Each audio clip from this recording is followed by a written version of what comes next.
Hey, today we have Ryan Cottingham, Spring Arbor University, and we also have near upsets, and overtime. Oh my, Cascade Hoop Talk starts right now.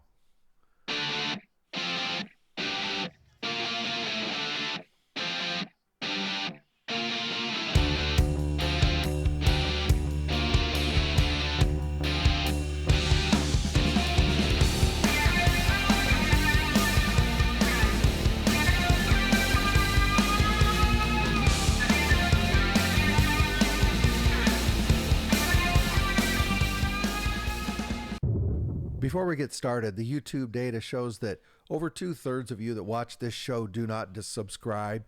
And I think all of you know I do this as a labor of love. I don't show you ads. I don't try to get any money. I pay for everything, including my travel, out of my own pocket. The only thing I wish for out of it is that a lot of people get to hear the story of NAIA basketball, and the more of you who could subscribe, it would be very helpful. So if you could subscribe on YouTube and hit the like button on X or on Spotify, I would really appreciate it. Thank you. Hey, let's kick off right here. The Masters. I talked about this earlier on X today. UC Merced, one of the toughest defensive teams in the country. The Masters was going there. UC Merced, not known as a national powerhouse. They're good this year, though. They're on Massey. I think they're the second or third best defensive team in the country. At any rate, the Masters goes there, and UC Merced popped them 76-60. Big win for Merced. Costly defeat for the Masters, number 7 in the country. For UC Merced's Jason Wiltz, 14 points, 2 rebounds. Cameron Brown, 13 points, 3 rebounds. So the Masters will look to make a comeback. They face Montana Western on Saturday in a rebound game. LSU Alexandria, I don't have the stats. They won at Southwest. Something about, I don't know, Southwest doesn't get the stats out. I'm just going to leave it at that. It's really frustrating. But LSU Alexandria, they go to 8-1.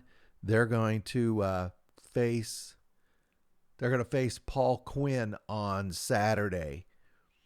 So taking a look at, there's only a couple games. LSU Shreveport, they beat Paul Quinn tonight in Dallas. Shreveport really needed that win. And as we say, LSU Alexandria won tonight against Southwest. Just taking a look at next week, couple of games going on, not next week, next Saturday. This is what you can look for. Jarvis Christian and Texas College. That LSU Alexandria at Paul Quinn is an important game. Let's look at the American Midwest. The top 25 team in that conference is Central Baptist. They weren't in action tonight, but William Woods. Sorry, let's do this. William Woods and Columbia both were winners. Hannibal LaGrange, and then Missouri Baptist. So let's just shift over here. You can see that who at the top of the conference: Columbia, Central Baptist, Missouri Baptist, William Woods. This weekend on Saturday, a couple games to watch for in the American Midwest. This Central Baptist, Missouri Baptist is a key game. So is the Harris Stowe. They travel to William Woods. That is a game William Woods needs to win if they want to keep pace with the leaders in the conference. Langston, number 11, they traveled to UNT Dallas tonight. And they almost got beat. But give them credit, they pulled it out in overtime. Bryce Monroe, 23 points, 6 assists. And Jamison Epps, 12.7 rebounds. So Langston, they go to 7-2 with this overtime win. And they travel to Nelson on Saturday. Another no, this wasn't an overtime game. This was just a down-to-the-wire game. Oklahoma City was hosting Oklahoma Panhandle. Oklahoma City won this game 66-63. Panhandle, a much improved team from last season. Got to give them a lot of credit. Oklahoma City goes to 8-3. Clayton Jewell, 16 points, 5 rebounds. And Brandon Wilson, 15 points, 7 rebounds. So Oklahoma City, they're going to host Wayland Baptist on Saturday. So let's take a look at where we're at in the Sooner. So tonight, Science and Arts got beat by College of the Ozarks in overtime. John Brown, probably the biggest outcome of the night. John Brown lost to Texas Wesleyan at home. John Brown was at home. Nelson won. We talked about Oklahoma City. And then Wayland Baptist, again, a late scorer, but they won 87-56. Taking a quick look at the standings. That I don't know if that Wayland Baptist score is in there. They might beat at 5-1. But John Brown and Wayland Baptist still lead the conference. You can see it's a big log jam up here. Oklahoma City now is one full game back. Games to look at this weekend in the Sooner. Of course, this time of year, every game is getting important. But this Wayland Baptist Oklahoma City game, this is huge. And so is this Langston at Nelson. Langston's had trouble in the past at Nelson. So we'll have to see what happens with that. Hey, we talked to Ryan Cottingham the morning after his team beat the Grace Lancers. It was considered an upset. You know, Grace has really been on a roll. This is a big win for Spring Arbor. So we got a hold of Ryan Cottingham late that night, and he and I decided to get together early the next morning. Let's take a listen to Ryan Cottingham. He's the head men's basketball coach, Spring Arbor Cougars. Hey, Cascade Hoops Talk, I got Ryan Cottingham. Gee, I forgot your name, Coach. I got Ryan Cottingham, Spring Arbor Cougars. How you doing, Coach? Billy D, it's great to be back with you again. I'm forgettable, and I'm good with that. So, although it's a pleasure to reconnect. Yeah, I was thinking of the best coach in the Crossroads, and I was going to say Greg Tonigal, but I remember. Never mind. Bad joke. Yeah, well, I'm telling you what, has there been a more successful program in the nation in the last 10 to 15 years in Indiana Wesleyan? I mean, so. No, he's a better coach. He's better looking. He's a better athlete. I surrendered to Doc. It's Doc. You know, I didn't realize it's Dr. Greg Tonigal. I mean, it's pretty impressive. Oh, I didn't know that. What he's. Oh yeah. And I don't know how many kids he's got. They keep having kids. I think every year they win a league title, they have another child. I think he's got 6 or 7 kids now. I can't keep up. Well, I didn't mean to rekindle the Tonigal Cottingham semi feud. It's not a feud, but hey, Coach, you hosted Grace Lancers last night. Very good basketball team. Came out of there with a victory. It was a big win for you guys. Talk about that game and that win. Yeah, you're right. Obviously, the success Grace has had over the last 3-4 years, and the job Scott Moore and his staff has done has been incredible. And although they lost 4 key starters, of course, everybody knows Elijah Malone, the job he's doing at Colorado, and the Gibbs brothers there at Marshall. But Ian Scott and a talented group of seniors, and then 2 sophomores engaged, Sefton and Ian Rosh. They're just really, really good, and they again, a winning culture. They're unselfish. They play so doggone hard, and had won, I believe, six in a row. And we knew it was going to be a handful. And we were down our starting backcourt and Travis Grayson and gosh, how Eli White. And so we weren't sure. We knew that Gabe Newhoff needed to get back on track for us. We think he's one of the premier bigs in the country. Last few games probably a little subpar for him, and he delivered last night in a big way, scoring 30 points on 13 of 17 shooting. But Billy D, I think the player of the game would have been freshman David Cundiff, point guard, stepped in for Travis Grayson. He played 35 minutes. He had 15 points, 8 assists, 2 turnovers, and we thought just really controlled the game for us and just played like a wily veteran. Yeah, that I was going to add. You took my thunder. He's an Indiana kid. He's out of Munster. Just stepped into the breach. I mean, think about that. Playing Grace Lancers, 4-to-1 assist to turnover ratio last night, 15 points. Did a great job. I mean, that's got to make you feel good to see next man up and just see that freshman deliver.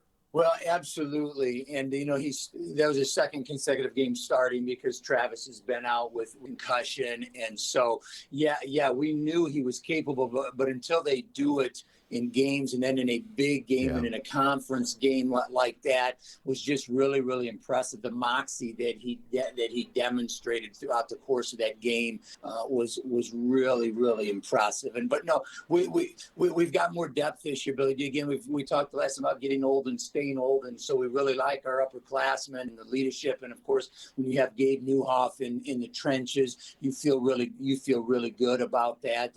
And both teams last night had to overcome. I mean, the officials called it tight both ways, and so we're dealing with foul issues, and so different people have to be prepared to come in and give you a spark, and we got that. And so we haven't played our best basketball yet. That's for sure. I like what's happening defensively. We're still trying to get in rhythm on the offensive side, but our trajectory is good, and so we're just trying to keep our heads down and keep stacking good days, right? And so we need to come back today and stack another productive day, and because it's early December, it's mid-January where we want to be really hitting all cylinders mid to late January and heading into February. But things are looking promising if we can continue to stay healthy. The loss of Eli White for us is certainly devastating. One of the premier shooters, I think, in the Crossroads League and in the country, and so to lose him emotionally, psychologically, was just a tremendous gut punch for us, and it gutted us.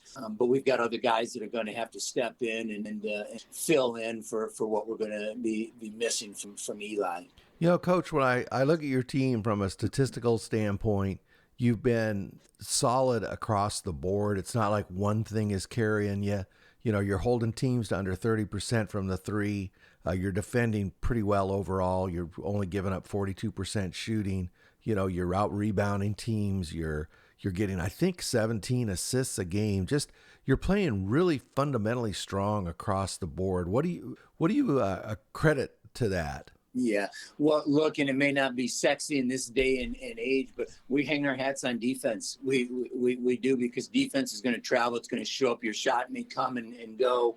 But if you're going to guard people and commit to that end of the floor, man, we just think we give ourselves a chance. And our front line, we keep talking about Gabe Newhoff, but Dante Favor, a 6'8" sophomore with a 7'1" wingspan, who's got a high motor and great feel for the game. And Kevin Robertson at 6'6", a wiry athlete, can just get into people. And so, we're locking people down. Grace is averaging 94 points a game, and we held them to 61. And now, granted, they missed some shots, and some of it's because of us. Some of it's they missed some open looks, and so it's a combination. But we're defending. You got to defend. You got to defend well, and then you got to take care of the basketball. And our assist to turnover ratio continues to be positive for us, and so we're valuing the ball, and we're sharing the basketball, and we're just grinding right now. And it's just a good recipe for us. It's worked in the past, and it's working for us now. So you've been around the Crossroads League longer than anybody on planet Earth. So far this season, it's kind of looking like a few years ago, where it's just going to be a dogfight, and it seems like the home court is more powerful than it has been in the past. Just talk about the league and what you're seeing. Gosh, isn't it crazy? So here Bethel beats IWU last night. Bethel loses Drew Lutz, arguably, he's one of the top players in the league. He was unbelievable, and they lose Nate Arts, probably their second best player, and they're 3-0 in the league and 9-1 overall. I mean, we're thinking Bethel they're just really, really good. St. Francis has bounced back in a big way after probably a subpar, year last season, and so they're 3-0. And of course, Indiana Wesleyan, look, they were the third-ranked team in the country, and they're 0-3 in the Crossroads League right now. And I think it's the first time in the history of Coach Tonagle's career that they've started the league 0-3. And what's scary is that's where we're going on Saturday to IWU, and so their backs are against the wall, and they're so good. And they're battling through some injuries right now too, right? And so you want to get healthy, stay healthy, and peak at the right time. And Indiana Wesleyan will do that. They just always have. And so top to bottom, it's just a gauntlet of teams, right? Huntington, really, really good, and they get beat last night by St. Francis, beats them by 24. And so here Huntington's 1-2 in the league, and we're just looking. You're just trying to survive, right? Yeah, like you said, protect your home court, steal a couple on the road, and just keep moving forward, and hopefully things can come together and gel at the right time. But it's, oh man, if you get caught looking too far down, you can't count any games as a win. That's for sure. Yeah, I think top to bottom, I mean, it's the parity within the conference is the best I've seen for a number of years. I wanted to ask you about that game. You're heading up down to Marion, going to take on Indiana Wesleyan. You guys have, you and Greg have played each other so many times, and it really is set up as a dogfight because you've got some momentum. You want to keep that momentum, and he needs a win desperately. How are you prepare your guys for that? They're going to be Lucky Arena is going to be crazy. Oh man, the first 5 minutes are going to be key, right, in terms of the pace and the fight, and we're going to have to match their intensity because they're going to come at us, no question. I can't even imagine what practice will be like for them over the next 2 days, and it's something they're not accustomed to, and being 0-3, and so we just got to flush it. I mean, it's two teams on Saturday are 0-0. Wesleyan is accustomed to whipping us typically.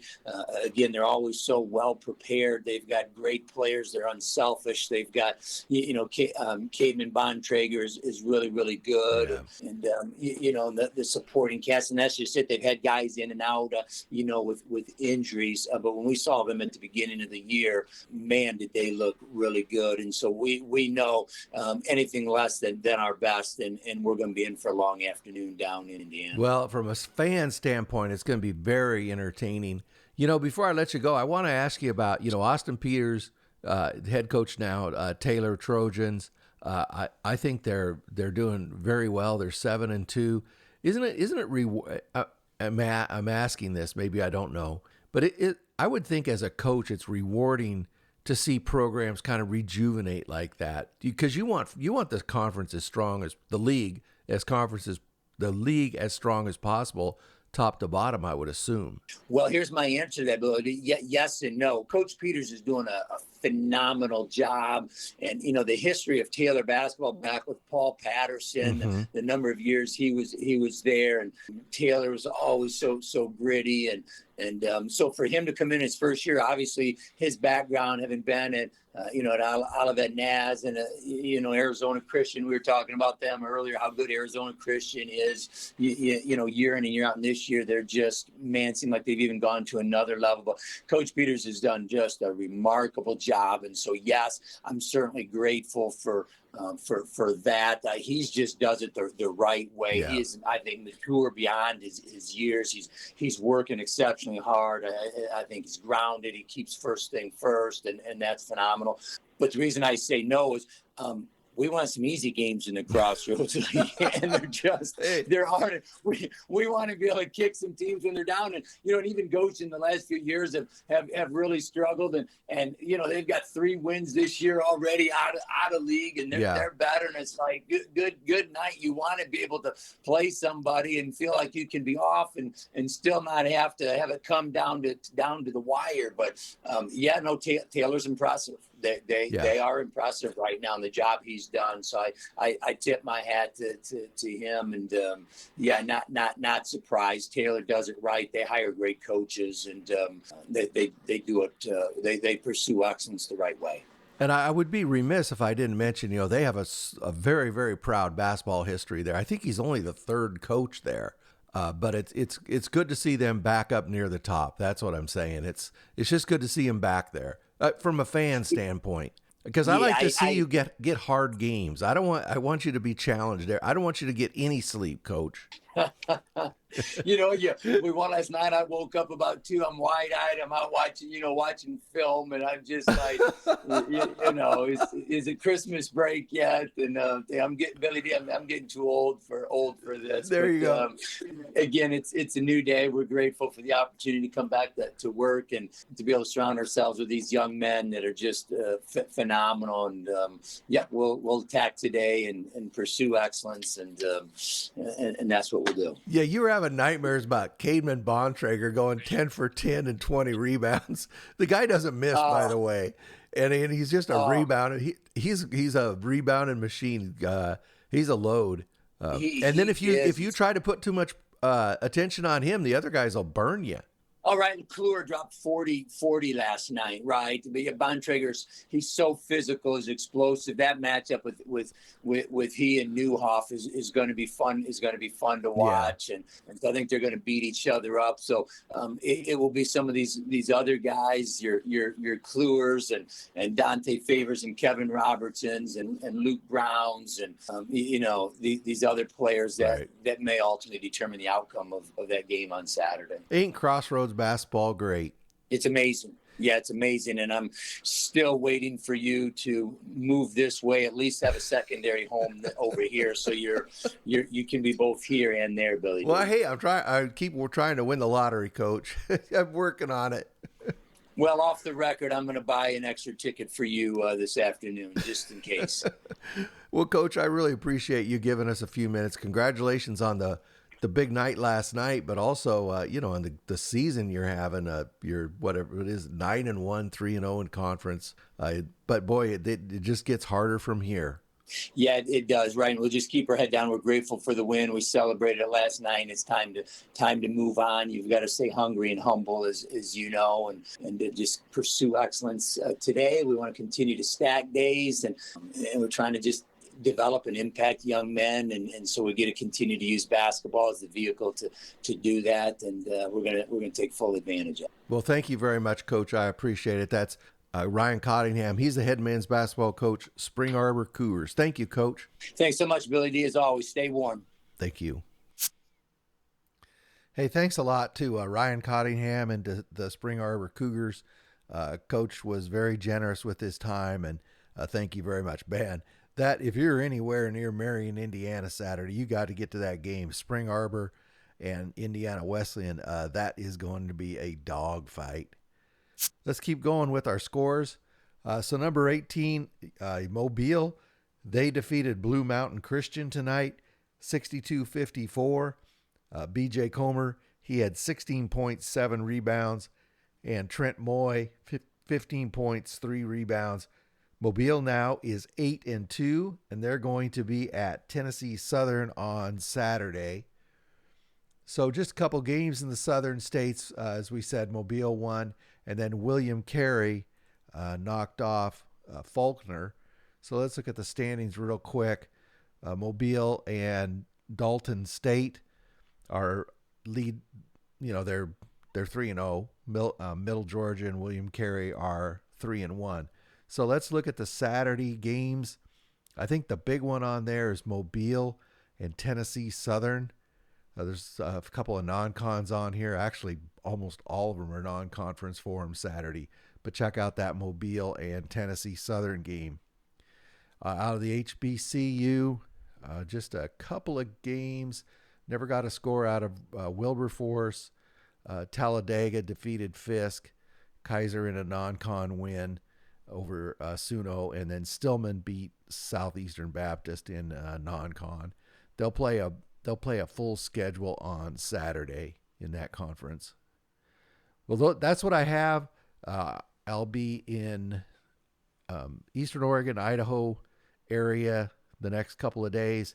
Be at LeGrand, Eastern Oregon University, the Mounties tonight, and then on Saturday night I'll be at the College of Idaho. We'll try to bring you some interviews and some video.